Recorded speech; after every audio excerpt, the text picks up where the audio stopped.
Di atas panggung itu, adikku menunjuk wajahku sambil menutup hidung, menyebutku bau kotoran sapi dan tak punya masa depan. Suamiku hanya diam menatapnya. Rina tak tahu, diamnya suamiku adalah badai yang akan menghancurkan kesombongannya hari ini juga. Sebelum ceritanya dimulai, silakan tulis di kolom komentar dari daerah mana saja teman-teman yang menonton cerita ini. Jangan lupa like dan subscribe agar channel ini bisa semakin berkembang dan bisa mempersembahkan cerita yang lebih menarik lagi. Nama Sari. Bagi kebanyakan orang di desa ini, aku hanyalah seorang wanita biasa yang menghabiskan sepertiga hidupnya dengan punggung membungkuk di bawah terik matahari. Tanganku tidak halus seperti wanita kota yang sering muncul di televisi. Kulit telapak tanganku tebal, kasar, dan memiliki garis-garis hitam permanen sisa tanah yang sulit hilang meski digosok sabun berkali-kali. Bau tubuhku bukan bau parfum mahal, melainkan campuran bau tanah basah, pupuk kandang, dan aroma daun nilam yang menyengat. Namun, aku mencintai kehidupan ini. Ada kepuasan tersendiri saat melihat tunas-tunas tanaman yang kurawat tumbuh subur, siap dipanen untuk menghidupi keluarga. Sayangnya, kebanggaan sederhana ini tidak pernah dimengerti oleh satu-satunya saudara kandung yang kumiliki, Rina. Rina adalah kebalikan dariku. Dia adalah berlian, keluarga kami, atau setidaknya begitulah cara dia memandang dirinya sendiri. Sejak kecil, ibu dan bapak memang lebih memanjakannya karena dia pintar bicara dan cantik. Sekarang, Rina telah menjelma menjadi wanita karir yang sukses di kota. Dia pemilik sebuah merek kosmetik herbal yang sedang naik daun. Penampilannya selalu sempurna. Rambut disasak tinggi, baju bermerek, dan sepatu hak tinggi yang tidak pernah menyentuh tanah becek. Siang itu, matahari sedang terik-teriknya ketika sebuah mobil sedan mengkilap berwarna merah marun berhenti di halaman rumahku yang sederhana. Debu beterbangan saat ban mobil itu menggilas kerikil halaman. Aku yang sedang menjemur hasil panen rimpang kunyit di halaman depan segera mengusap keringat di dahi dengan punggung tangan. Pintu mobil terbuka. Rina turun dengan kacamata hitam besar menutupi separuh wajahnya. Dia tidak langsung berjalan ke arahku. Dia diam sejenak, mengibaskan tangannya di depan hidung seolah sedang menghalau bau busuk yang sangat menyengat. "Ya ampun, Mbak Sari," serunya lantang tanpa basa-basi. "Baunya nempel banget sih sampai ke jalan raya? Kamu ini melihara sapi atau melihara sampah?" Aku tersenyum kecut. Sudah terbiasa dengan sambutannya yang tidak hangat. Ini bau pupuk kandang yang baru datang. Rina. Namanya juga rumah petani. "Masuklah, Mbak buatkan teh hangat." Rina melangkah hati-hati, seolah tanah di halaman rumahku adalah ranjau darat yang bisa meledakkan sepatu mahalnya. "Nggak usah teh. Aku nggak lama. Aku cuma mau ambil stok bahan baku. Kamu sudah siapkan ekstrak lidah buaya sama mawar yang aku minta minggu lalu, kan?" Aku mengangguk pelan. "Ada di gudang belakang. Tapi, Rin, panen kali ini agak susah karena hama. Biayanya agak naik." Rina membuka kacamata hitamnya, menatapku dengan mata melotot. "Mbak, kamu itu bicara apa sih? Kita ini saudara kandung. Masa sama adik sendiri hitung-hitungan? Lagian, bisnisku ini kan membawa nama baik keluarga. Harusnya kamu bangga aku mau pakai bahan dari kebunmu yang bau ini, bukan malah minta duit." Dadaku terasa sesak. Ini bukan pertama kalinya. Setiap kali Rina datang, dia selalu mengambil bahan baku terbaik, yang kurawat dengan susah payah siang dan malam, tanpa mengeluarkan uang sepeser pun. Padahal, aku tahu harga jual kosmetiknya sangat mahal di pasaran. "Tapi Rin, Mbak juga butuh modal buat beli bibit lagi," ujarku pelan, mencoba membela diri. "Halah, alasan," potong Rina ketus. "Minta saja sama suamimu itu." Lupa suamimu kan pelitnya minta ampun. Mana mau dia keluar duit?" Belum sempat aku menjawab, suara berat terdengar dari arah pintu samping. "Kalau sudah tahu aku pelit, kenapa kamu masih berani minta gratisan di sini?" Itu Bayu, suamiku. Dia berdiri di ambang pintu dengan kaos oblong putih yang sudah agak melar dan celana pendek selutut. Wajahnya datar, tanpa ekspresi. Bayu memang bukan laki-laki yang banyak bicara. Dia kaku, hemat bicara, Dan, harus kuakui, sangat perhitungan soal uang. Rina mendengus sinis melihat Bayu. Ada Mas Bayu. Kirain lagi ngitungin recehan di kamar. Mas, aku ini adiknya istrimu loh. Masa minta lidah buaya sekarung saja dipermasalahkan? Bisnisku ini omsetnya ratusan juta. Nanti kalau sukses kan Mbak Sari juga yang bangga. Omset ratusan juta, tapi bayar bahan baku ke kakak sendiri tidak mampu. Sindir Bayu tajam. Dia berjalan mendekatiku, lalu mengambil keranjang kunyit yang sedang kupegang. Sari, masuk. Biar Rina ambil sendiri barangnya kalau dia mau. Tapi catat, ini terakhir kali. Bulan depan, kalau tidak ada transferan, gerbang gudang aku gembok. Mas! Rina menghentakkan kakinya. Kamu jahat banget sih jadi orang. Pantas saja hidup kalian begini-begini terus. Rezeki itu seret kalau sama saudara pelit. Aku menatap Bayu dengan tatapan memohon. Aku tidak suka keributan. Mas, sudahlah biarkan Rina bawa dulu. Kasihan kalau produksinya berhenti. Bayu menatapku tajam. Tatapan yang selalu membuat nyaliku ciut. Kamu terlalu memanjakan dia. Sar, itu bukan sayang. Itu bodoh. Setelah berkata begitu, Bayu masuk ke dalam rumah tanpa menoleh lagi. Rina mencibir ke arah punggung suamiku. Duh, Mbak. Aku nggak ngerti kenapa kamu betah sama laki-laki macam itu. Sudah miskin, pelit, nggak punya hati lagi. Kalau aku jadi kamu, sudah aku tinggalin dari dulu.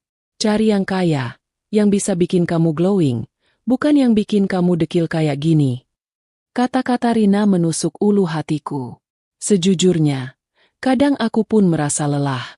Bayu memang sangat ketat soal keuangan. Setiap hasil panen yang kujual, uangnya langsung diambil alih oleh Bayu. Dia hanya memberiku uang belanja pas-pasan setiap hari. Dia melarangku membeli baju baru, melarangku memperbaiki cat rumah yang mulai kusam, dan melarangku meminjamkan uang pada siapapun, termasuk Rina. Rina akhirnya pergi membawa berkarung-karung bahan baku dengan wajah cemberut, tanpa mengucapkan terima kasih. Mobil mewahnya melaju kencang meninggalkan debu yang kembali mengotori jemuran kunyitku. Malam harinya, di meja makan yang sederhana, suasana hening mencekam. Kami hanya makan nasi dengan sayur lodeh dan ikan asin. Bayu makan dengan lahap, tapi aku hanya mengaduk-aduk nasi. Mas! Panggilku pelan. Bayu tidak mendongak. Kenapa sih Mas keras banget sama Rina? Dia kan adikku satu-satunya. Ibu sudah nggak ada. Bapak juga sudah meninggal. Siapa lagi yang dia punya kalau bukan aku? Bayu meletakkan sendoknya. Dia menatapku lurus. Justru karena dia adikmu, dia harus belajar tanggung jawab. Kamu lihat penampilannya? Tasnya baru lagi. Sepatunya baru. Tapi bayar bahan ke kamu dia nggak mau. Kamu itu diperalat. Sari. Tapi kita kan nggak kekurangan makan, Mas. Kebun kita subur. Bantahku. Untuk sekarang, jawab Bayu singkat. Dia berdiri, mengambil buku catatan keuangan lusuh yang selalu dia bawa kemana-mana. Uang kita harus dijaga ketat. Dunia ini kejam. Sar, kalau kamu terlalu baik, kamu akan dimakan. Jangan pernah kasih uang sepeser pun ke Rina tanpa izin aku. Mengerti? Aku menunduk, menahan air mata yang mendesak keluar. Iya, Mas. Mengerti. Dalam hati aku menjerit. Aku merasa Bayu tidak punya hati. Dia seolah tidak mengerti arti persaudaraan. Dia hanya peduli pada angka-angka di buku lusuhnya itu. Aku merasa seperti burung dalam sangkar, bekerja keras setiap hari, tapi tidak punya kuasa atas hasil keringatku sendiri. Aku mengira Bayu hanya lelaki kikir yang takut miskin. Sungguh, saat itu aku tidak tahu apa-apa. 1 minggu setelah kejadian Rina mengambil bahan baku gratis itu, sebuah panggilan telepon masuk ke ponsel jadul milikku. Layar ponselku retak sedikit di ujung kanan, tapi masih bisa dipakai. Nama, Rina, tertera di sana. Tumben sekali dia menelepon. Biasanya dia hanya menghubungi kalau butuh sesuatu atau mau pamer pencapaian barunya. Dengan tangan yang masih sedikit kotor karena baru selesai menyiangi rumput liar, aku mengusap layar untuk mengangkat panggilan itu. Halo, Assalamualaikum, Rin? Sapaku. Waalaikumsalam. Mbak Sari. Dengar baik-baik ya, aku nggak punya banyak waktu. Suara Rina terdengar sangat antusias, diiringi suara riuh rendah orang-orang sibuk di latar belakangnya. Sepertinya dia sedang berada di tempat yang ramai. Ada apa, Rin? Kamu sehat? Tanyaku khawatir. Sehat dong, malah lagi bahagia banget. Gini Mbak, lusa itu hari besar buat aku. Brand kosmetiku akan meluncurkan produk baru, varian premium. Acaranya bakal diadakan besar-besaran di Hotel Grand Royal di pusat kota. Ada banyak investor asing, artis, dan sosialita yang datang. Hatiku ikut berdesir senang. Bagaimanapun juga, kesuksesan Rina adalah kebanggaan keluarga. Alhamdulillah, selamat ya, Rin. Mbak ikut senang dengarnya. Nah, makanya itu. Aku mau undang Mbak Sari sama Mas Bayu buat datang. Biar bagaimanapun, kalian kan pemasok, walaupun gratisan, jadi ya harus hadirlah. Aku tersenyum lebar. Rina masih menganggapku. Wah, terima kasih ya, Rin. Insya Allah Mbak pasti datang. Jam berapa acaranya? Jam 7 malam. Tapi, Mbak. Suara Rina tiba-tiba berubah. Nadanya merendah tapi penuh penekanan yang tajam. Ada satu syarat kalau Mbak mau datang. Syarat? Syarat apa? Tolong banget ya, Mbak. Datanglah. Tapi jangan pakai baju lusuhmu itu. Jangan pakai daster. Jangan pakai baju yang ada noda getah pisangnya. Dan tolong mandi yang bersih. Kalau perlu luluran dulu 7 kali. Rina tertawa kecil. Tapi tawanya terdengar menyakitkan di telingaku. Nanti tamu-tamu elitku jijik kalau cium bau kandang sapi pas salaman sama Mbak. Ini acara bintang 5. Mbak, dress kodenya elegan. Jangan bikin aku malu. Senyum di bibirku perlahan menghilang. Tanganku yang memegang ponsel gemetar. Iya, Rin. Mbak paham. Mbak akan pakai baju yang paling bagus. Bagus versi Mbak itu beda sama standar orang kota. Loh, ya sudahlah. Pokoknya usahakan jangan kelihatan kayak pembantu yang nyasar masuk pesta majikannya. Baik, Mbak. Sambungan telepon terputus. Aku duduk termangu di balai-balai bambu depan rumah. Kata-kata, bikin malu, dan jijik, terngiang-ngiang di kepalaku. Aku melihat penampilanku sendiri. Bajuku kaos partai yang sudah pudar sablonnya.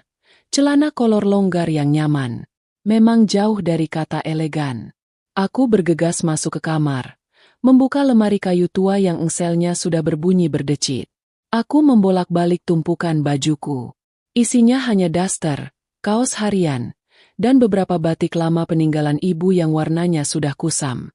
Ada satu kebaya, tapi itu kebaya pernikahanku 10 tahun lalu yang sudah pasti tidak muat dan modelnya ketinggalan zaman. Aku butuh baju baru. Hanya satu potong saja. Baju yang pantas agar Rina bisa bangga memperkenalkanku sebagai kakaknya. Agar aku tidak terlihat seperti pembantu di pesta adikku sendiri. Sore harinya, saat Bayu pulang dari mengantar hasil panen jagung ke pengepul, aku memberanikan diri. Bayu sedang duduk di ruang tengah, menghitung lembaran uang ribuan dan puluhan ribu hasil penjualan hari ini. Dia menumpuknya rapi sekali, diikat dengan karet gelang. Aku membawakan segelas kopi hitam untuknya. Jantungku berdebar kencang.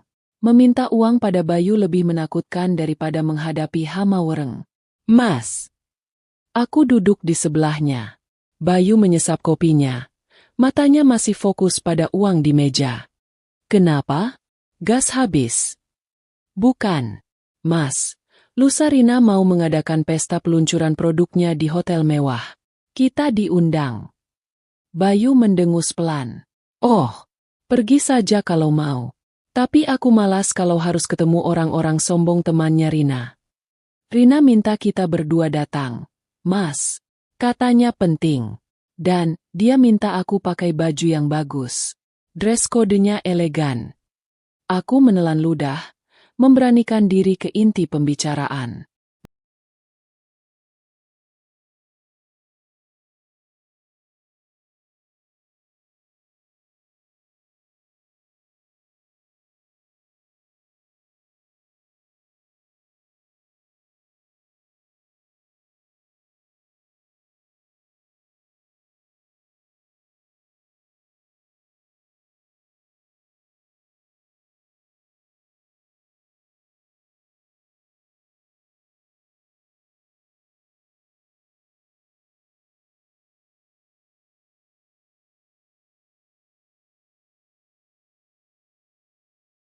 Mas, boleh nggak aku minta uang sedikit? 300.000 saja, atau 200.000 deh. Aku mau beli gamis sederhana di pasar kecamatan. Bajuku di lemari sudah jelek semua. Mas, warnanya sudah pudar. Aku malu kalau nanti bikin Rina malu di depan tamu-tamunya. Bayu menghentikan aktivitasnya. Dia meletakkan segepok uang yang sedang dia pegang ke atas meja dengan sedikit kasar. Suara, buk, pelan membuatku tersentak. Dia menoleh, menatapku dengan wajah dingin yang tak tersentuh. Beli baju baru? Tanyanya datar. Iya, Mas. Cuma satu ini saja. Sudah 3 tahun aku nggak beli baju pergi. Suaraku mulai bergetar. Nggak perlu. Jawab Bayu tegas dan cepat. Dia kembali mengambil uang dan memasukkannya ke dalam tas pinggang kulitnya yang butut. Pakai saja batik lamamu yang motif parang itu. Masih layak pakai. Tapi Mas, itu warnanya sudah jadi coklat muda. Aslinya coklat tua. Ada bekas jahitan di lengan juga. Rina bilang tamunya orang-orang elit. Sari. Bayu memotong ucapanku dengan nada tinggi. Kamu ini mau ke pesta atau mau pamer? Kita ini petani. Jati diri kita ya sederhana. Buat apa buang-buang uang 200.000 cuma buat gengsi satu malam? Uang itu bisa buat beli pupuk urea 2 karung. Uang kita harus dijaga ketat. Bukan dihambur-hamburkan buat nurutin gengsi adikmu yang gila hormat itu. Aku bukan mau pamer, Mas. Aku cuma mau menghargai adikku. Air mataku tumpah. Rasa malu dan sakit hati bercampur jadi satu. Kamu pelit banget sih sama istri sendiri? Kamu pegang semua uang hasil kerjaku di kebun. Tapi minta sedikit saja susahnya setengah mati. Apa aku nggak berhak menikmati hasil keringatku sendiri? Bayu berdiri. Wajahnya mengeras. Dia tidak lulu sedikit pun melihat air mataku. Aku pelit demi masa depan kita. Kamu tidak akan paham sekarang. Pokoknya tidak ada uang buat baju baru. Kalau kamu maksa mau beli, silakan cari uang sendiri di luar sana. Jangan pakai uang yang sudah aku simpan. Bayu melangkah pergi ke kamar, membanting pintu hingga menutup keras. Aku tertinggal sendirian di ruang tengah yang remang-remang. Aku menangis terseduh-seduh, memeluk lututku. Rasanya sakit sekali. Punya suami yang bekerja keras tapi kikirnya luar biasa. Dan punya adik sukses tapi merendahkan kakaknya sendiri. Malam itu aku menyetrika batik lamaku sambil terisak. Batik yang kainnya sudah tipis karena terlalu sering dicuci. Aku menjahit bagian ketiak yang sedikit sobek dengan benang yang warnanya tidak terlalu senada. Dalam hati aku berdoa, semoga lampu hotel nanti cukup remang-remang sehingga tidak ada yang melihat betapa lusuhnya pakaianku. Aku merasa Bayu jahat. Dia tidak mendukungku. Dia membiarkan aku menjadi bahan tertawaan orang lain. Aku tidak tahu bahwa di balik pintu kamar yang tertutup rapat, Bayu sedang menelepon seseorang dengan suara sangat pelan, membicarakan angka-angka yang jauh lebih besar dari sekadar harga sebuah baju gamis di pasar. Angka-angka yang menyangkut nasib perusahaan Rina. Malam itu, gerbang Hotel Grand Royal berdiri megah seperti pintu masuk ke dunia lain. Cahaya lampu kristal yang menggantung di lobi memantul menyilaukan mata, menciptakan bayangan panjang di lantai marmer yang licin mengkilap. Aku dan Bayu turun dari taksi tua di depan lobi. Sebenarnya Bayu ingin kami naik angkot saja dan berhenti di seberang jalan untuk menghemat ongkos.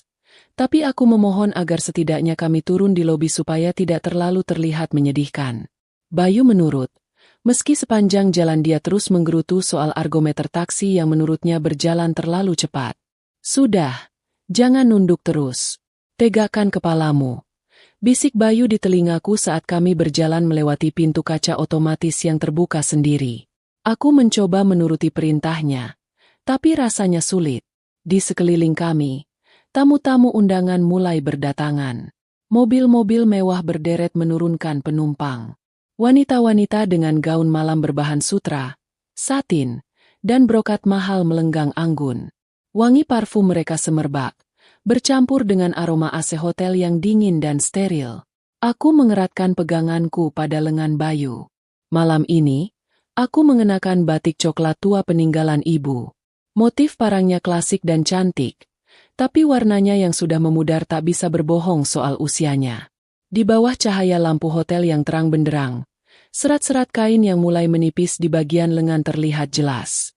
Sandal selopku, meski sudah kusemir, tetap terlihat seperti sandal pasar jika disandingkan dengan sepatu hak tinggi bertahtakan berlian milik tamu lain. Sementara itu, Bayu mengenakan kemeja lengan panjang berwarna putih polos dan celana bahan hitam. Itu kemeja yang biasa dia pakai untuk kondangan tetangga di desa. Sederhana, bersih, tapi jelas bukan pakaian untuk pesta gala di Hotel Bintang 5. Kami terlihat seperti sepasang pelayan yang salah masuk pintu, atau mungkin kerabat jauh dari kampung yang datang untuk meminta sumbangan. "Selamat malam, Bu, Pak, undangan?" Tanya seorang penerima tamu wanita dengan senyum yang tertahan. Matanya menyapu penampilanku dari ujung kaki ke ujung kepala dengan kilatan menilai yang membuatku ingin menyusut menjadi butiran debu. "Undangan VIP. Dari Rina Kusuma," jawab Bayu datar sambil menyebutkan nama adikku. Wanita itu tampak terkejut sejenak, lalu mengecek daftar di tabletnya. "Oh, keluarga Ibu Sio. Silakan masuk, lewat pintu sebelah kanan." Nadanya berubah sedikit lebih sopan, tapi tatapan matanya masih menyiratkan keheranan. Kami melangkah masuk ke dalam ballroom. Ruangan itu sangat luas, didekorasi dengan ribuan bunga segar yang, ironisnya, sebagian besar berasal dari kebunku. Ada mawar, melati, dan sedap malam yang kurawat dengan tangan kasarku sendiri. Di sini, bunga-bunga itu tampak begitu elegan dalam vas-vas kristal, jauh berbeda dengan kondisinya saat masih di tanah berlumpur. "Lihat itu," bisikku pada Bayu, menunjuk ke arah panggung pelaminan mini tempat produk kosmetik dipajang. "Itu bunga dari kebun kita, Mas." Bagus," jawab Bayu singkat. Matanya tidak melihat ke arah bunga, melainkan menyapu sekeliling ruangan dengan tatapan tajam seperti elang yang sedang mengintai mangsa. Dia mengamati para tamu, pelayan, hingga sudut-sudut ruangan. Kami mencoba membaur, mengambil minuman gelas kecil yang diedarkan pelayan. Tapi kehadiranku dan Bayu seperti noda minyak di dalam air.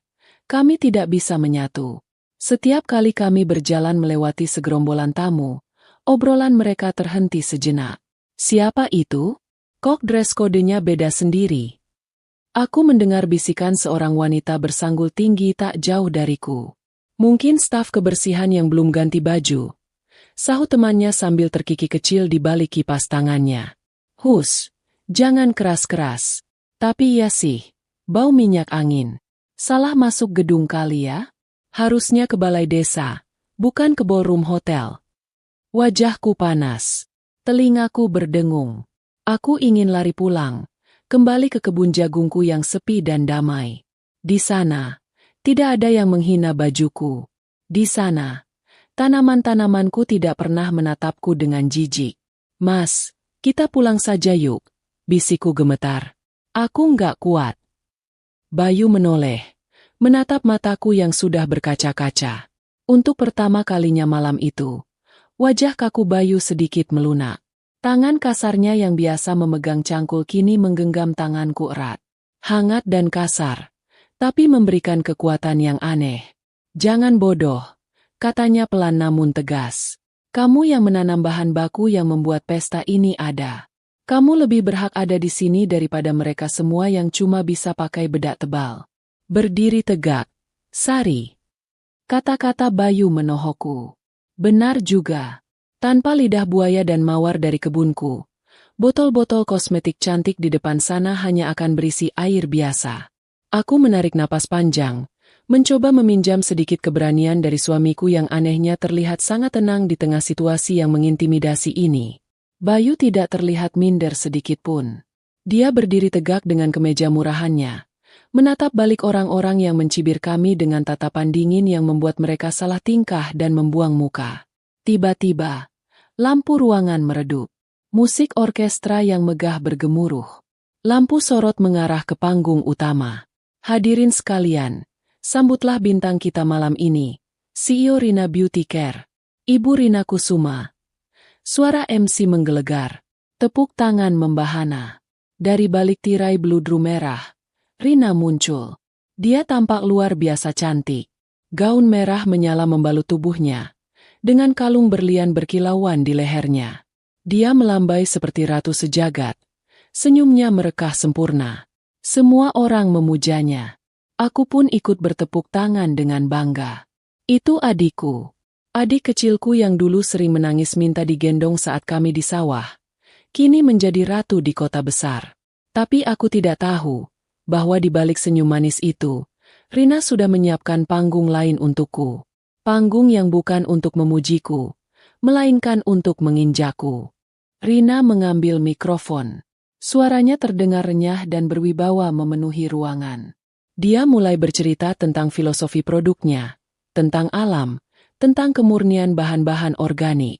Kunci dari kecantikan sejati adalah kembali ke alam, ucap Rina dengan gestur tangan yang dramatis. Produk saya menggunakan bahan-bahan terbaik yang ditanam dengan cinta. Hatiku berdesir. Apakah dia akan menyebut namaku? Apakah dia akan memberitahu dunia bahwa kakaknya lah yang menanam semua itu dengan cinta?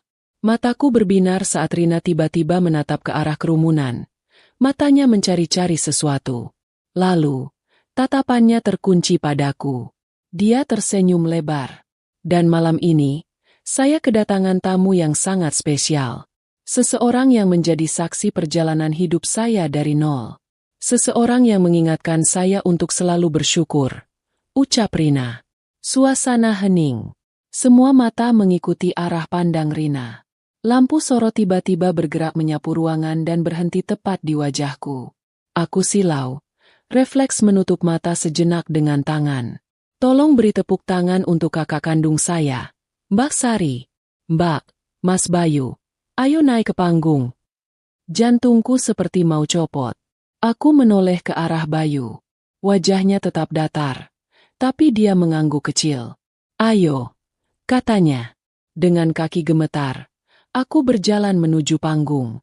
Bayu berjalan di belakangku, seolah menjadi perisai. Ribuan pasang mata menatap kami. Bisik-bisik yang tadi samar kini terdengar lebih jelas saat kami melintasi karpet merah. Jarak dari tempat kami berdiri ke panggung terasa seperti ribuan kilometer. Sesampainya di atas panggung, cahaya lampu sorot terasa panas di kulit. Aku berdiri di samping Rina yang wangi dan berkilauan. Perbedaan kami begitu mencolok. Rina seperti angsa putih yang cantik, sementara aku seperti bebek buruk rupa yang penuh lumpur. Tapi aku mencoba tersenyum, merasa bangga karena adikku mau memperkenalkan aku di momen pentingnya. Rina merangkul bahuku. Cengkeraman tangannya terasa kencang, sedikit menyakitkan. Hadirin, Rina kembali berbicara ke mikrofon. Kenalkan, ini Mbak Sari, kakak saya. Aku tersenyum canggung ke arah audiens, siap menerima pujian sebagai pemasok bahan baku. Namun, kalimat Rina selanjutnya menghancurkan senyum itu dalam sekejap. Rina terkekeh pelan, tawa yang terdengar mengejek. Maaf ya kalau penampilannya agak kumel dan, ya begitulah. Maklum, mbak saya ini cuma petani di kampung. Dunianya beda jauh sama kita di sini. Senyumku membeku. Darahku terasa surut dari wajah. Kerjaan sehari-harinya macul, nyabutin rumput, sama ngurus kotoran sapi buat pupuk. Lanjut Rina dengan nada santai, seolah dia sedang menceritakan lelucon lucu. Tangannya kasar, badannya juga nggak pernah kenal perawatan mahal. Kasihan sebenarnya. Dia tidak punya masa depan cerah seperti saya, tidak punya visi bisnis. Bisanya cuma di sawah. Tamu-tamu di bawah sana mulai tertawa. Tawa mereka terdengar seperti pecahan kaca yang menusuk telingaku. Mbak Sari ini contoh nyata. Hadirin, suara Rina meninggi. Dia menjadikan aku sebagai objek pameran kegagalannya.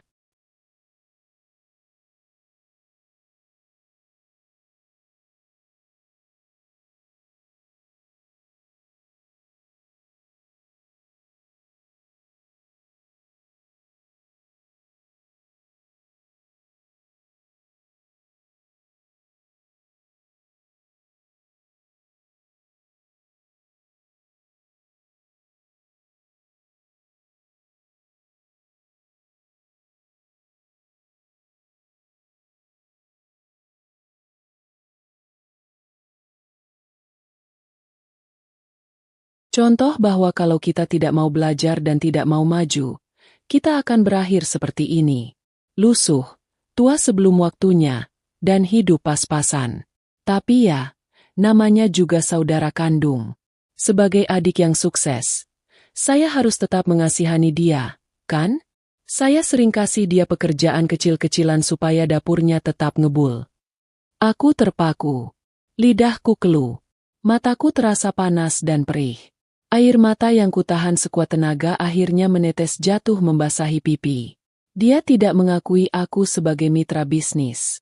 Dia tidak mengakui aku sebagai pemilik kebun yang menyuplai nyawa bagi perusahaannya. Di mata Rina, dan sekarang di mata ratusan orang kaya ini, aku hanyalah kakak miskin yang tidak berguna, objek belas kasihan yang dia hidupi. Aku menatap Rina, mencoba mencari setitik rasa bersalah di matanya. Tapi tidak ada. Rina justru terlihat puas. Dia menggunakan kerendahanku untuk meninggikan posisinya sendiri. Dia menginjak kepalaku agar dia terlihat lebih tinggi. Dan itu suaminya, Mas Bayu. Rina menunjuk Bayu dengan dagunya, tanpa repot-repot menoleh. Sama saja. Kerja serabutan. Pelitnya minta ampun. Mereka pasangan serasi dalam kemiskinan. Jadi, untuk kalian semua, jadikan mereka pelajaran. Jangan malas kalau tidak mau berakhir menyedihkan seperti kakak saya ini. Gelak tawa semakin keras. Ada yang bertepuk tangan, menganggap pidato Rina sangat inspiratif. Bagus, Bu Rina. Memang beda kelas. Teriak seorang tamu. Aku merasa telanjang. Aku merasa hina. Rasanya aku ingin lantai panggung ini terbelah dan menelanku hidup-hidup. Aku meremas ujung baju batikku yang kusam. Hatiku hancur berkeping-keping. Adik yang kubesarkan, yang kubantu modal sekolahnya dengan menjual kambing, yang selalu kubela di depan bapak, kini mempermalukan aku di depan dunia demi tepuk tangan semu. Di tengah riuh rendah tawa penghinaan itu, aku merasakan sebuah tangan mencengkeram lenganku. Bukan tangan Rina, tapi tangan Bayu. Cengkeramannya kuat, tapi tidak menyakiti. Itu cengkeraman seseorang yang sedang menahan amarah yang luar biasa besar. Aku menoleh sedikit ke arah Bayu. Rahangnya mengeras. Urat-urat di lehernya menonjol keluar. Tatapan matanya bukan lagi datar, melainkan berkobar dengan api kemarahan yang belum pernah kulihat seumur hidupku bersamanya. Bayu tidak mengatakan apa-apa padaku. Tapi dia melangkah maju, memutus jarak antara dirinya dan Rina. Langkahnya berat dan mengancam. Penghinaan ini sudah sampai di puncaknya. Dan aku tidak tahu apa yang akan dilakukan suamiku yang selama ini kuanggap pengecut dan pelit itu. Waktu seakan berhenti berdetak. Di atas panggung yang megah itu, di bawah sorotan lampu yang menyilaukan dan ribuan pasang mata yang menatap dengan jijik, aku merasa duniaku runtuh. Tawa Rina masih menggema, bercampur dengan tawa para tamu undangan yang terdengar seperti ribuan jarum menusuk gendang telingaku. Aku berdiri kaku, air mata mengalir deras tanpa bisa kubendung, membasahi pipi dan merusak sedikit bedak tipis yang kupakai. Aku ingin lari, tapi kakiku terasa seperti dipaku ke lantai panggung yang licin itu. Tepat saat itulah, Bayu bergerak. Gerakannya tiba-tiba dan cepat, membuatku tersentak. Dia tidak menampar Rina, juga tidak merebut mikrofon untuk memaki. Sebaliknya, Bayu melangkah lebar ke arahku dengan wajah yang gelap dan rahang yang mengeras. Dia terlihat menakutkan. Sorot matanya tajam, seolah siap menerkam siapa saja yang menghalangi jalannya. Tanpa sepatah kata pun, Tangan Bayu yang besar dan kasar mencengkeram pergelangan tanganku. Cengkeramannya sangat kuat, bahkan terasa sedikit sakit. Dia menarikku dengan sentakan keras, memaksaku bergeser dari posisi berdiriku di samping Rina. "Ayo turun," geram Bayu dengan suara rendah yang bergetar. Aku terhuyung mengikuti tarikannya. Bayu tidak menungguku menyeimbangkan badan. Dia menyeret, benar-benar menyeretku, menuju tangga turun panggung. Langkahnya lebar dan terburu-buru, seolah dia tidak tahan berada 1 detik lagi di tempat itu. Tamu-tamu undangan terkejut. Suara tawa yang tadi membahana kini berubah menjadi seruan kaget dan bisik-bisik yang lebih riuh.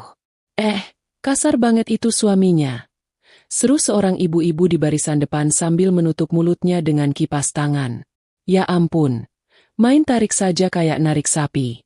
Memang orang kampung gak tahu sopan santun, timpal yang lain. Lihat tuh, pasti dia marah besar karena istrinya bikin malu di depan orang kaya. Kasihannya, sudah dihina adik sendiri, disiksa suami pula." Aku menunduk dalam-dalam, menyembunyikan wajahku. Hatiku semakin hancur mendengar komentar-komentar itu. Aku mengira Bayu marah padaku.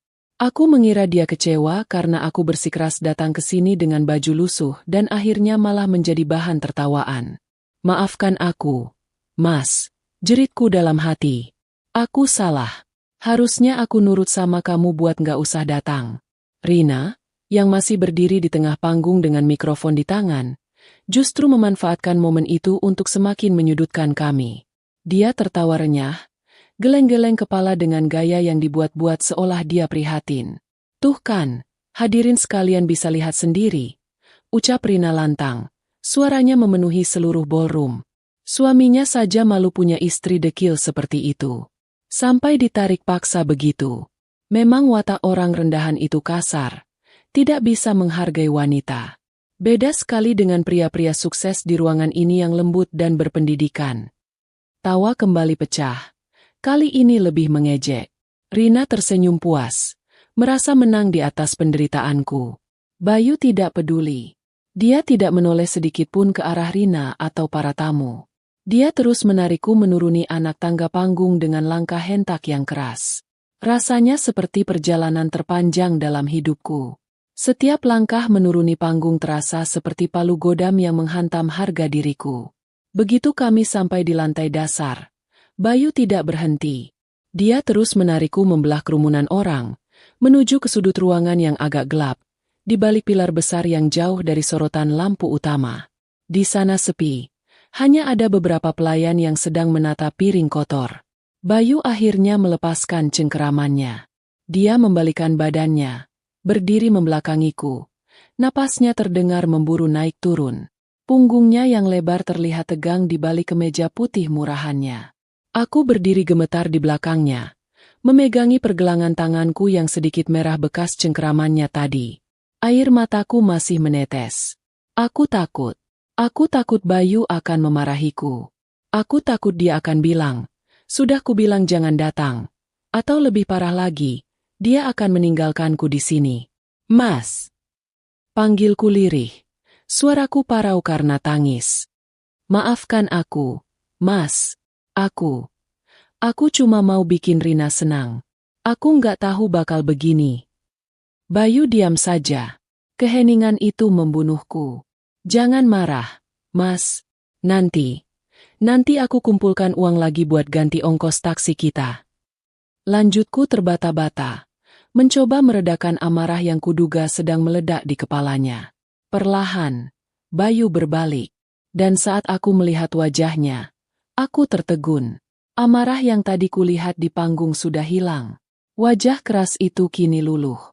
Matanya yang tajam kini menatapku dengan sorot yang begitu dalam, penuh rasa sakit dan kasih sayang. Tidak ada kebencian di sana. Tidak ada rasa malu. Yang ada hanyalah kesedihan yang mendalam melihat istrinya terluka. Bayu melangkah mendekat, lalu dengan kedua tangannya yang kasar, tangan yang sama yang tadi menyeretku, dia menangkup wajahku. Jempolnya yang kapalan mengusap air mata di pipiku dengan gerakan yang sangat lembut. Kontras sekali dengan tindakannya di panggung tadi. "Kenapa kamu minta maaf, Sari?" tanyanya lembut, Suaranya serak. Karena aku bikin malu. Iseku. Orang-orang mengetahui kita. Kamu pasti malu punya istri kayak aku yang cuma petani kotor. Kamu tadi narik aku kasar banget. Bayu menggeleng kuat. Dia menatap lurus ke dalam mataku, memaksaku untuk melihat kejujuran di sana. Dengar aku baik-baik, ucap Bayu tegas. Namun nada bicaranya bergetar menahan emosi. Aku menarikmu turun dengan kasar bukan karena aku marah padamu. Bukan karena aku malu punya istri sepertimu. Lalu kenapa? Tanyaku bingung. Bayu menghela napas panjang, lalu menoleh sekilas ke arah panggung tempat Rina masih sibuk menebar pesona palsu. Aku menarikmu turun secepat mungkin, karena panggung itu terlalu kotor untuk wanita sebaik kamu. Sari, jawab Bayu. Kata-katanya menohok jantungku. Di atas sana, berdiri seorang adik yang tega menjual harga diri kakaknya demi tepuk tangan. Di bawah sana, duduk orang-orang kaya yang menilai manusia hanya dari bajunya. Tempat itu penuh sampah. Sari, dan kamu adalah permata. Aku tidak rela permataku berdiri terlalu lama di tengah-tengah sampah busuk itu. Aku ternganga. Air mataku berhenti menetes sejenak karena terkejut. Jadi, Mas nggak marah? Aku marah.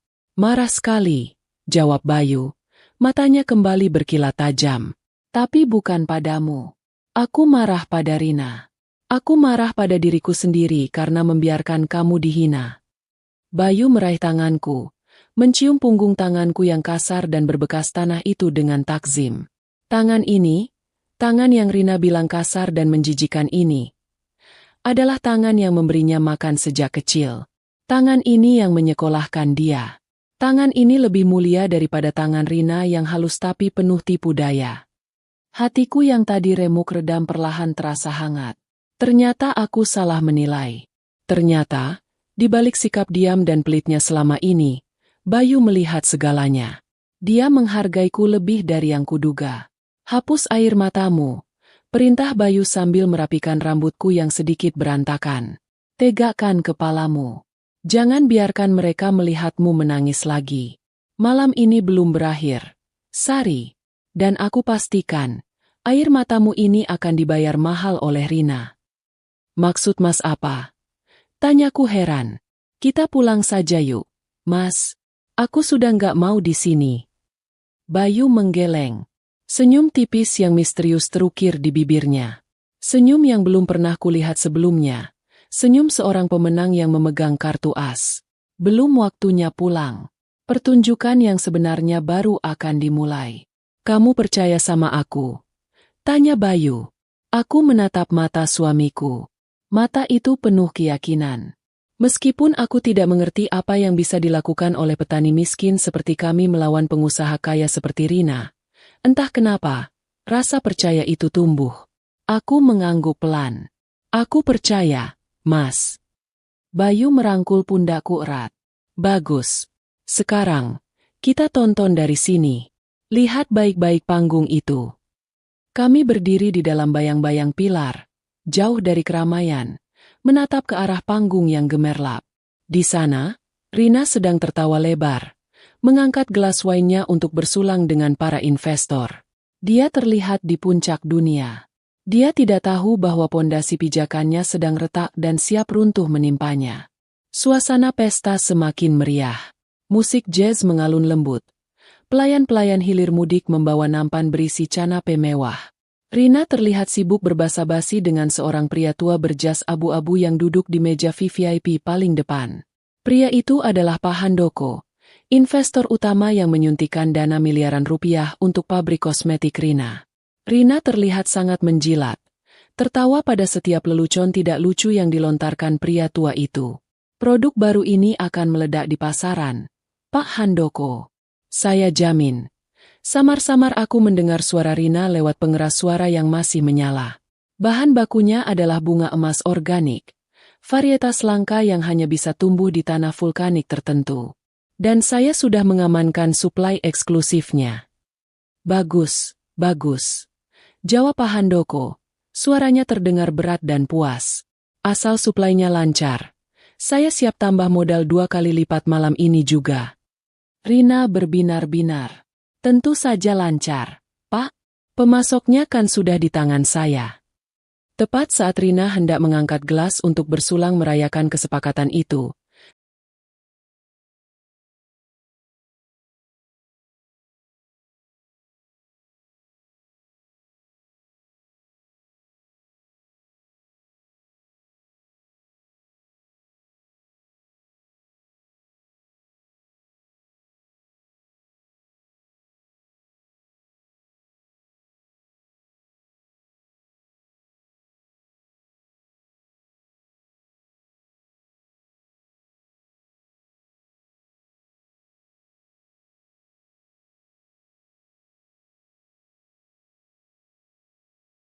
sebuah kekacauan terjadi di sisi kiri panggung. Seorang pria dengan kemeja batik seragam staf Rina berlari tergopoh-gopoh menaiki tangga panggung. Wajahnya pucat pasi, keringat sebesar biji jagung bercucuran di dahinya. Itu Dodi, manajer produksi pabrik Rina. Dia berlari begitu panik sampai hampir tersandung kabel sound system. Pemandangan itu sangat kontras dengan suasana pesta yang elegan. Beberapa tamu menoleh kaget. Musik orkestra yang tadinya mengalun syahdu mendadak berhenti karena konduktornya bingung melihat ada orang berlari ke panggung. Rina menoleh. Wajahnya yang tadi penuh senyum berubah kesal. Dia memberi isyarat mata agar Dodi turun. Tapi Dodi tidak peduli. Pria itu langsung menerobos dan membisikkan sesuatu ke telinga Rina. "Bu Rina." "Gawat, Bu," seru Dodi. Lupa bahwa mikrofon di tangan Rina masih menyala dan posisinya terlalu dekat dengan mulut mereka. Suara paniknya terdengar jelas ke seluruh penjuru ruangan ballroom yang sunyi. "Dodi, apa-apaan kamu lari-lari begini? Nggak sopan," desis Rina, berusaha menjauhkan mikrofon, tapi terlambat. Semua orang sudah fokus melihat mereka. Bicara di belakang. "Nggak bisa, Bu. Ini darurat tingkat 1. Dodi berteriak. Napasnya tersengal-sengal. Dia terlihat seperti orang yang baru melihat hantu. "Gudang-gudang kita kosong, Bu." "Maksudmu apa kosong? Kan stok baru harusnya datang sore tadi," bentak Rina, mulai kehilangan ketenangannya. "Itu masalahnya, Bu. Truk pengiriman batal datang. Barusan orang gudang telepon. Katanya suplai bunga emas dan lidah buaya premium di stop total. Diputus sepihak." Suasana di dalam ballroom mendadak hening, seolah udara disedot keluar. Bisik-bisik para tamu berhenti total. Semua mata tertuju ke panggung. Pak Handoko, sang investor utama, perlahan meletakkan gelas minumannya ke meja dengan suara klenting, kaca yang terdengar nyaring di keheningan itu. Wajah Rina memucat. Bedak tebalnya tidak mampu menutupi ketakutan yang mulai merayap di matanya. "Jangan ngawur kamu. Siapa yang berani memutus kontrak? Kita sudah bayar uang muka." "Kita belum bayar sepeser pun, Bu," bantah Dodi. Suaranya bergetar putus asa. "Ibu bilangkan bayarnya nanti kalau produk sudah laku. Kayak biasanya." Pihak pemasok baru saja mengirim surat elektronik resmi. Mereka membatalkan semua kerjasama mulai detik ini. Dan apa? Pekik Rina histeris. Citra anggunnya lenyap seketika. Dan mereka menuntut ganti rugi atas pengambilan bahan baku ilegal selama 3 tahun terakhir yang tidak pernah dibayar lunas. Totalnya miliaran. "Bu, kalau bahan baku nggak masuk malam ini, mesin produksi besok berhenti total. Kita bisa bangkrut, Bu." Berita itu meledak seperti bom di tengah ruangan. Para tamu mulai ribut. Investor-investor yang tadi duduk manis kini berdiri dengan wajah tegang. Pak Handoko berdiri, mendorong kursinya ke belakang dengan kasar hingga terjungkal. Dia berjalan mendekati panggung, wajahnya merah pada menahan murka. "Rina," bentak Pak Handoko. Suaranya menggelegar tanpa perlu mikrofon. "Apa maksudnya ini? Kamu bilang suplai aman. Kamu bilang kamu punya kontrak eksklusif." Rina gemetar hebat. Dia mencoba tersenyum, tapi bibirnya berkedut tak terkendali. Pak Handoko, tenang dulu. Ini pasti cuma salah paham. Ada kesalahan teknis di sistem pengiriman. Saya akan hubungi pemasoknya sekarang juga. Salah paham apanya? Potong Pak Handoko kasar. Kalau produksi berhenti besok, saham yang baru saya beli jadi kertas sampah. Saya tuntut kamu penipuan kalau sampai uang saya hilang. Tidak, Pak. Saya janji. Rina panik luar biasa. Matanya liar mencari-cari ponselnya. Saya akan telepon pemasoknya. Pemasoknya itu. Tiba-tiba Rina terdiam. Matanya membelalak saat menyadari sesuatu. Pemasoknya adalah aku. Kakaknya sendiri. Orang yang baru saja dia hina habis-habisan di panggung yang sama 5 menit yang lalu. Orang yang dia sebut, bau kotoran sapi, dan tak punya masa depan. Rina menoleh ke arah pintu keluar, mencari-cari sosokku. Tapi aku sudah tidak ada di sana. Aku berdiri dalam bayangan, menyaksikan semuanya dengan jantung berdebar kencang. Mbak Sari. Gumam Rina ke mikrofon tanpa sadar. Wajahnya yang tadi sombong kini berubah menjadi topeng ketakutan murni. Di mana Mbak Sari? Kamu cari siapa? Tanya Pak Handoko garang. Jangan alihkan perhatian. Siapa pemasok bahan baku langka itu? Hubungi dia sekarang atau saya panggil polisi. Rina gelagapan. Keringat dingin melunturkan makeupnya. Pemasoknya kakak saya, Pak. Petani yang tadi saya perkenalkan. Hening. Keheningan kali ini berbeda. Jika tadi hening karena jijik, sekarang hening karena kaget dan ketidakpercayaan. Maksud kamu? Suara Pak Handoko merendah, penuh ancaman. Wanita yang kamu permalukan di depan umum tadi? Wanita yang kamu sebut, cuma tukang macul, dan ngurus kotoran sapi, itu? Dia pemegang kunci bisnis miliaran ini. Rina tidak bisa menjawab. Dia hanya mengangguk lemah. Lututnya gemetar hingga dia hampir jatuh. Dia baru sadar bahwa dia baru saja menggali kuburannya sendiri. Dia telah meludahi tangan yang memberinya makan. Dan sekarang tangan itu menarik piring nasinya pergi. Cari dia! Teriak Rina histeris pada stafnya. Cari Mbak Sari. Dia pasti belum jauh. Cepat bawa dia ke sini. Staf keamanan dan pelayan berlarian panik ke arah pintu keluar. Tapi aku dan Bayu masih berdiri tenang di sudut gelap ruangan. Bayu meremas bahuku pelan. Sekarang giliran kita. Bisik Bayu di telingaku. Ayo, istriku. Tunjukkan pada mereka siapa sebenarnya. Petani kotor, ini. Bayu menuntunku keluar dari bayangan. Kami berjalan perlahan kembali menuju panggung. Bukan dengan menunduk malu seperti tadi, tapi dengan langkah tegap. Bayu mengangkat tangannya, memberi isyarat. Tidak perlu dicari. Suara Bayu yang berat dan lantang membelah keributan. Semua kepala menoleh ke arah kami. Rina melihatku dan Bayu berjalan mendekat. Matanya terbelalak. Campuran antara rasa lega dan ketakutan yang amat sangat. Mbak Sari. Mas Bayu. Seru Rina. Dia hendak lari turun menyambutku. Tapi Bayu mengangkat telapak tangannya, menghentikan langkah Rina. Jangan mendekat, ucap Bayu dingin, mengulangi kata-kata penghinaan yang mungkin ada di pikiran Rina tadi. Nanti baju mahalmu bau kotoran sapi. Ingat, kami ini kan menjijikan. Rina terpaku di tempat. Wajahnya pucat pasi seperti mayat. Di sebelahnya, Pak Handoko menatap kami dengan pandangan menilai.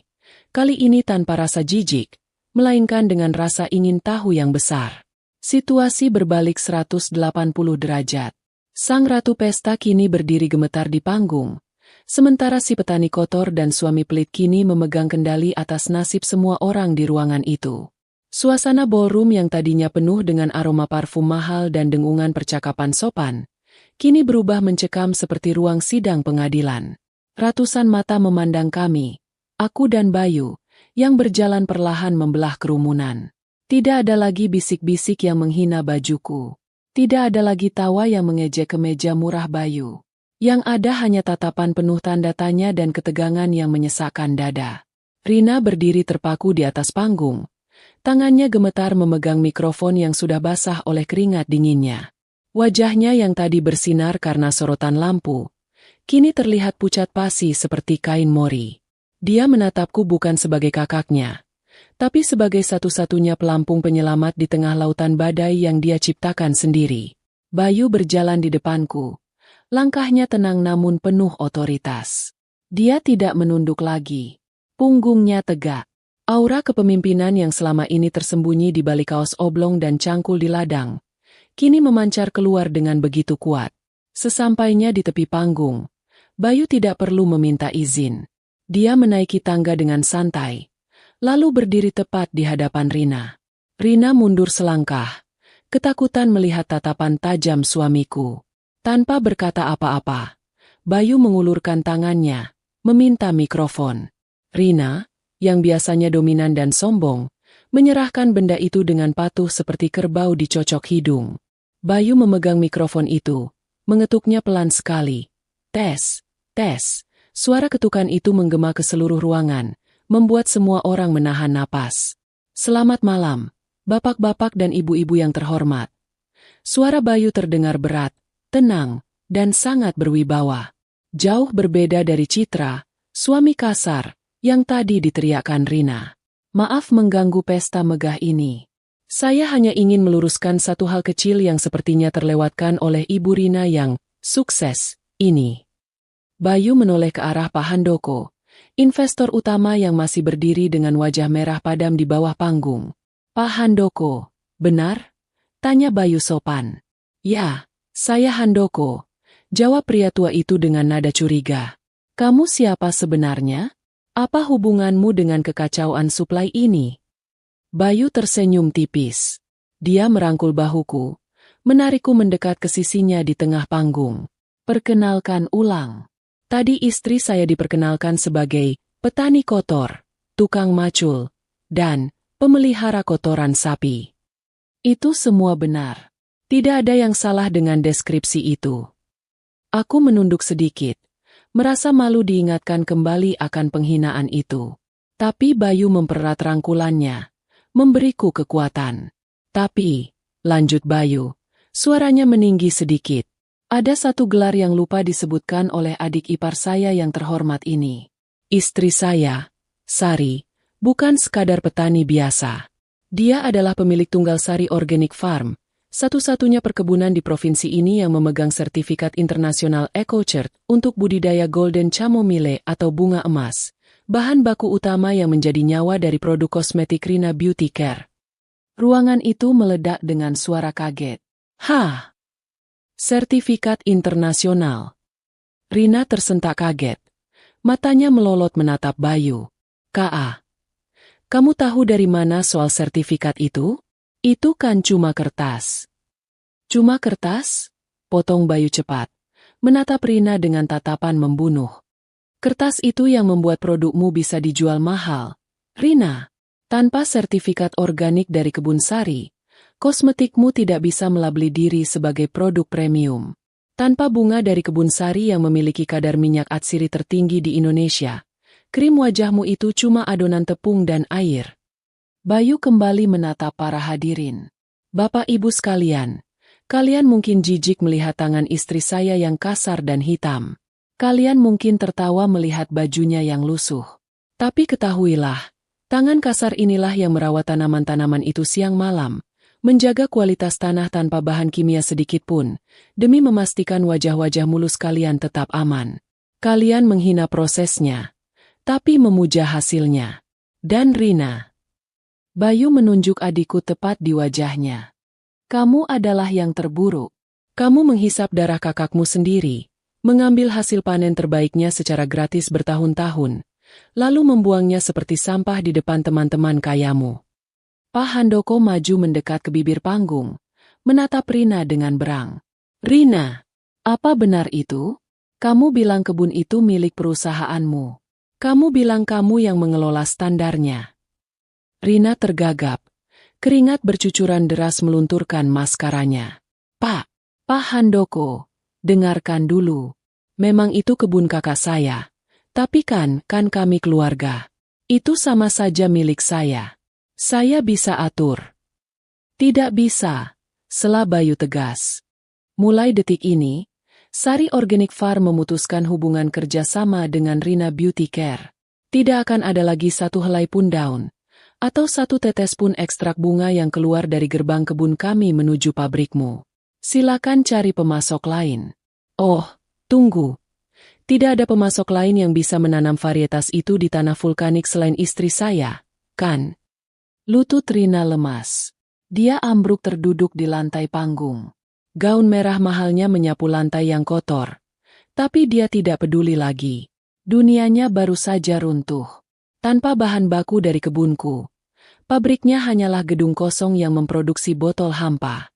Aku menatap adikku yang kini terlihat begitu kecil dan menyedihkan. Ada rasa iba di hatiku, tapi rasa sakit hati akibat kata-katanya tadi masih lebih dominan. Aku ingat bagaimana dia menertawaiku. Aku ingat bagaimana dia menyuruhku mandi 7 kali karena bau kotoran sapi. Mbak. Rina mendongak, menatapku dengan mata berkaca-kaca. Air mata buayanya mulai keluar. Mbak Sari, tolong Mbak. Jangan begini. Kita kan saudara. Masak Mbak tega lihat adiknya hancur? Mbak kan sayang sama Rina. Mbak selalu ngalah sama Rina. Aku hendak membuka mulut. Naluri keibuanku ingin memaafkannya. Tapi Bayu menekan tanganku pelan. Jangan bicara padanya, Sari. Bisik Bayu. Dia sedang memanipulasimu lagi. Lalu Bayu berbicara keras ke mikrofon. Maaf, Rina. Tadi kamu bilang di panggung ini bahwa Sari tidak punya visi bisnis dan tidak punya masa depan. Nah, sekarang Sari sedang membuktikan visi bisnisnya. Memutus kontrak dengan mitra yang tidak bonafit dan tidak punya etika. Itu keputusan bisnis, bukan masalah saudara. Para investor mulai kasakusuk dengan panik. Mereka mengeluarkan ponsel, menelepon tim keuangan mereka. Tarik semua dana, teriak salah satu investor. Batalkan kontrak. Ini penipuan publik. Seru yang lain. Kekacauan terjadi. Pesta yang seharusnya menjadi penobatan Rina sebagai ratu kosmetik, kini berubah menjadi panggung eksekusi karirnya. Dan algojonya bukanlah orang asing, melainkan kakaknya sendiri yang dia sebut bau sampah. Tapi kejutan malam itu belum selesai. Bayu masih memegang mikrofon. Dia belum puas. Dia masih menyimpan satu kartu as lagi di lengan kemejanya yang digulung. Di tengah kekacauan para investor yang mulai marah-marah dan menuntut pengembalian uang, Bayu mengangkat tangannya lagi, meminta ketenangan. Anehnya, orang-orang menurut. Aura Bayu malam ini begitu mendominasi sehingga bahkan orang-orang kaya itu tunduk padanya. Tunggu sebentar, seru Bayu. Urusan kita belum selesai. Rina yang masih terduduk di lantai menatap Bayu dengan benci. Mau apa lagi kamu, Mas? Kamu sudah menghancurkan aku. Kamu senang. Puas kamu bikin istri kamu jadi janda miskin karena adiknya bangkrut. Bayu tertawa kecil. Tawa yang kering dan dingin. Miskin? Siapa yang miskin? Rina? Kamu? Atau kami? Jelas kalian, teriak Rina histeris. Berusaha bangkit berdiri meski sempoyongan. Kalian cuma punya kebun bau itu. Aku punya pabrik. Aku punya aset miliaran. Walaupun suplainya putus, aku masih punya gedung, mesin, dan tanah. Aku bisa jual itu semua dan hidup mewah. Beda sama kalian yang harus ngutang cuma buat beli baju. Aku menunduk. Teringat momen menyakitkan saat meminta uang 200.000 pada Bayu untuk beli baju. Kata-kata Rina ada benarnya. Bayu memang sangat pelit. Kami hidup pas-pasan meskipun kebunku menghasilkan banyak panen. Kemana perginya semua uang hasil penjualan panenku selama ini? Apakah Bayu menyimpannya untuk dirinya sendiri? Bayu menatapku sekilas, seolah bisa membaca pikiranku. Dia tersenyum lembut, lalu melepaskan tas kerja butut yang sedari tadi dia selempangkan di bahunya. Tas kulit sintetis yang sudah mengelupas di sana-sini. Tas yang sering diejek Rina sebagai tas tukang kredit. Bayu meletakkan tas itu di atas meja podium, tepat di samping gelas wine Rina yang belum tersentuh. Kamu selalu menghina tasku ini, Rina. Ucap Bayu sambil membuka resleting tas yang macet itu dengan bunyi krek yang nyaring. Kamu bilang isinya cuma utang dan bon belanjaan pasar. Bayu merogoh ke dalam tas, lalu mengeluarkan sebuah map tebal berwarna biru tua. Map itu terlihat sangat resmi. Dia membukanya dan mengeluarkan tumpukan dokumen dengan stempel notaris basah. "Sari," panggil Bayu padaku tanpa menggunakan mikrofon, tapi cukup keras untuk didengar orang-orang di dekat panggung. "Kamu sering menangis karena aku tidak pernah mengizinkanmu meminjamkan uang ke Rina. Kamu sering marah karena aku melarangmu beli perabot baru. Kamu pikir aku pelit. Kamu pikir aku tidak sayang padamu." Mataku memanas. "Iya, Mas, aku memang berpikir begitu. Aku jujur. Aku melakukan itu karena aku tahu siapa adikmu ini." Bayu menatap Rina tajam. 3 tahun lalu, aku menyewa auditor independen secara diam-diam untuk menyelidiki keuangan perusahaan Rina. Aku tahu gaya hidup glamornya itu dibiayai dari uang perusahaan. Aku tahu dia punya utang menumpuk di bank yang dijaminkan dengan sertifikat pabrik dan tanah warisan bapak yang, bodohnya, kalian setujui untuk dibalik nama ke atas nama Rina. Aku terkejut. Tanah warisan bapak? Ya, pabrik Rina berdiri di atas tanah warisan bapak yang seharusnya hak kalian berdua. Tapi Rina menjaminkannya ke bank untuk gaya hidup mewahnya. Dan 6 bulan lalu, Rina macet bayar. Bank hampir menyita semuanya. Tanah bapak hampir hilang, Sari. Rina pucat pasi. "Ka, kamu tahu dari mana?" Bayu mengangkat dokumen di tangannya tinggi-tinggi. "Karena aku yang membelinya." 2 kalimat itu meledak lebih keras daripada petir di siang bolong. "Apa?" Rina ternganga. Pak Handoko melongo. "Aku apa lagi? Selama 5 tahun ini," lanjut Bayu, suaranya lantang penuh kemenangan. "Setiap rupiah keuntungan dari Sari Organic Farm, setiap sen hasil keringatmu yang aku tahan, tidak aku pakai untuk beli rokok atau foya-foya. Aku putar uang itu. Aku mainkan di saham. Aku investasikan di reksadana. Dan aku tabung dengan sangat ketat. Tujuannya cuma satu, menyelamatkan warisan bapak dari keserakahan adikmu." Bayu melemparkan dokumen itu ke hadapan Rina. Kertas-kertas itu berserakan di lantai. "Baca itu, Rina. Itu surat pengalihan hak tagih, Cesye, dari bank. 2 bulan lalu, saat bank mau melelang pabrikmu karena kredit macet, aku datang. Aku menebus semua utangmu. Aku membeli semua surat hutang perusahaanmu." Bayu menatap Rina yang kini gemetar hebat seperti orang demam. "Jadi, secara hukum, pabrik tempatmu berdiri, gedung megah kantormu, dan tanah warisan bapak sekarang sertifikatnya ada di tanganku. Atas nama istriku, Sari." Aku menutup mulutku dengan kedua tangan. Tak percaya. Air mataku tumpah lagi. Tapi kali ini bukan karena sedih. Jadi selama ini Bayu melarangku jajan, melarangku beli baju, melarangku bermewah-mewah, adalah demi ini? Demi mengamankan aset keluarga yang hampir dijual Rina?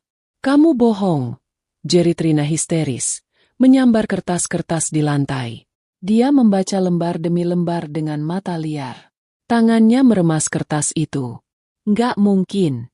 Kamu cuma petani miskin. Kamu pelit. Dari mana kamu punya uang miliaran buat tebus ini semua?"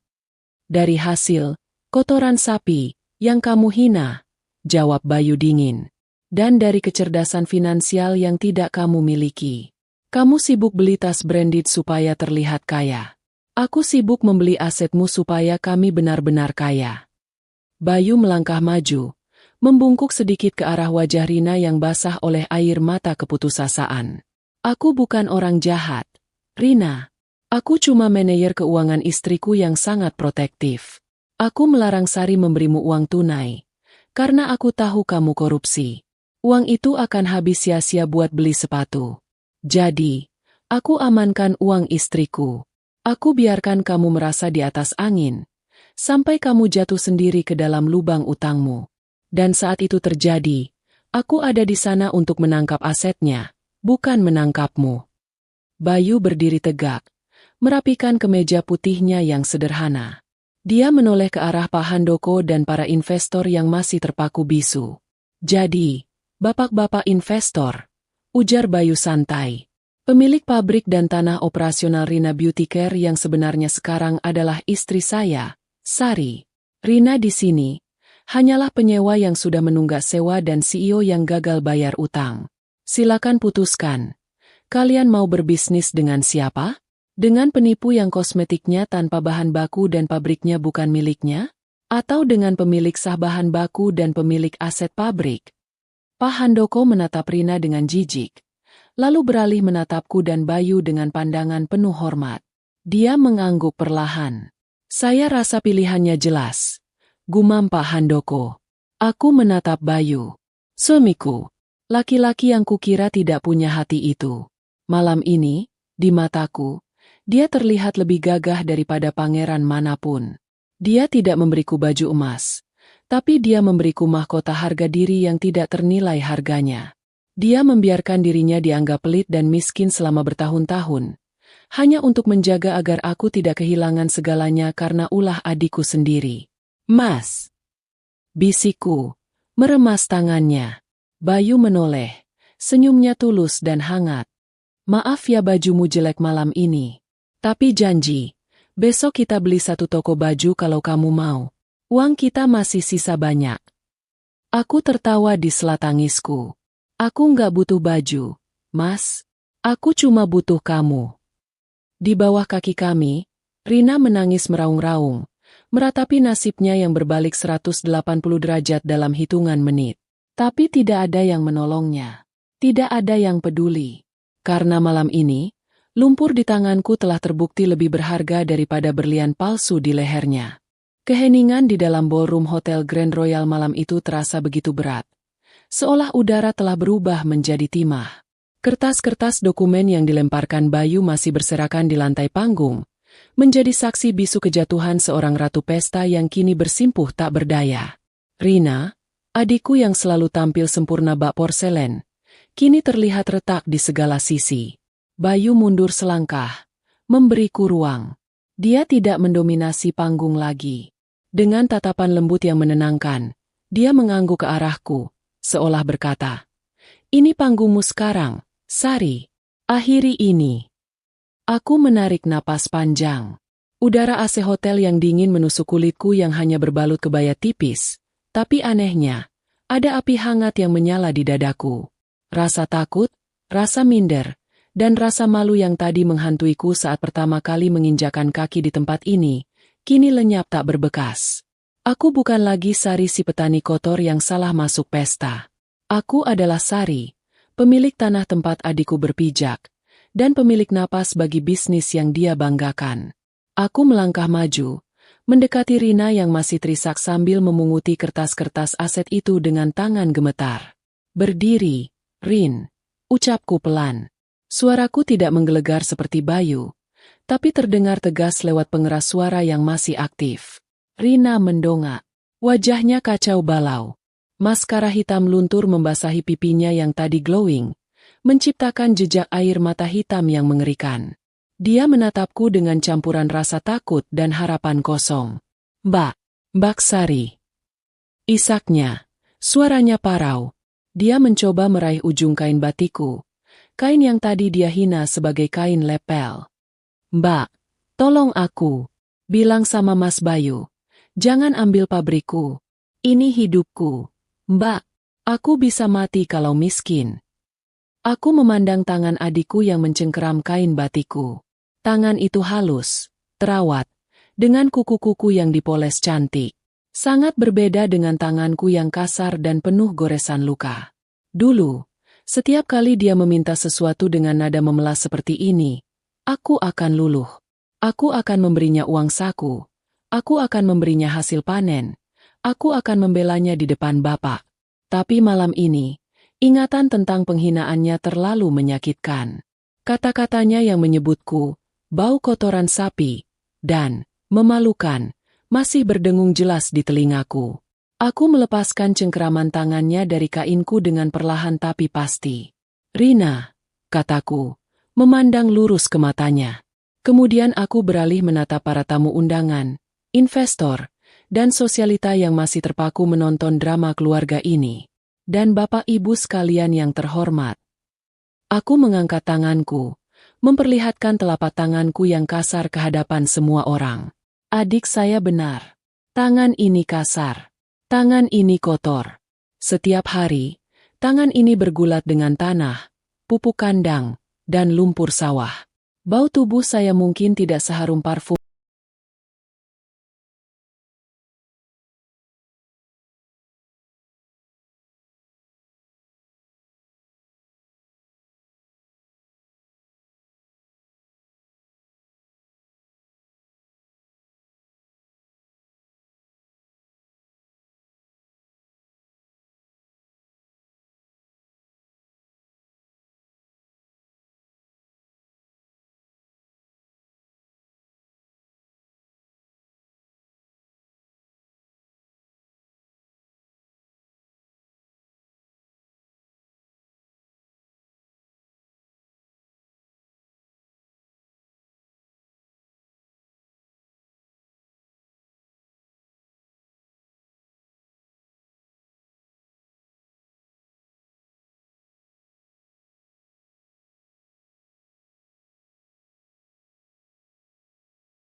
impor kalian. Baju saya mungkin warnanya sudah pudar karena terlalu sering dipakai bekerja di bawah matahari. Aku menjeda sejenak, menelan ludah untuk menahan getaran emosi. Tapi, dengan tangan kotor inilah saya menghidupi keluarga saya. Dengan tangan kasar inilah saya merawat tanaman-tanaman yang sarinya kalian oleskan ke wajah kalian setiap malam. Kalian memuja produk kecantikan yang katanya alami dan mewah, tapi kalian menghina petani yang membuatnya ada. Aku menoleh kembali ke Rina yang masih bersimpuh. Rina, kamu bilang aku tidak punya visi bisnis. Kamu bilang aku tidak punya masa depan. Kamu bilang aku cuma pantas dikasihani. Aku menggeleng pelan, tersenyum miris. Kamu salah besar. Justru karena aku punya visi, aku bekerja keras. Justru karena aku memikirkan masa depan, aku tidak menghamburkan uang untuk gengsi sepertimu. Mbak, maafin Rina. Mbak, Rina hilaf. Rina mulai meraung, mencoba bersujud di kakiku. Pemandangan itu sungguh menyedihkan. Seorang CEO bergaun mewah bersujud di kaki wanita berbaju lusuh. Berhenti, Rin. Bangun. Perintahku dingin. Jangan bikin dirimu semakin rendah. Kita selesaikan ini secara bisnis, seperti yang kamu mau. Aku menatap Pak Handoko yang berdiri di bibir panggung. Pak Handoko, dan para investor lainnya, ujarku lantang. Saya, Sari, sebagai pemilik Sasari Organic Farm dan kini, berkat suami saya, pemegang hak aset pabrik ini, ingin membuat pengumuman. Suasana hening total. Bahkan suara denting gelas pun tidak terdengar. Karena saya dianggap tidak selevel dan menjijikan oleh CEO perusahaan ini, maka saya merasa tidak pantas lagi bekerja sama dengannya. Saya khawatir, bau kotoran sapi dari kebun saya akan merusak citra elit Rina Beauty Care. Mbak, jangan, jerit Rina histeris. Mulai malam ini, lanjutku tanpa mempedulikan teriakan Rina. Saya menghentikan total seluruh suplai bahan baku.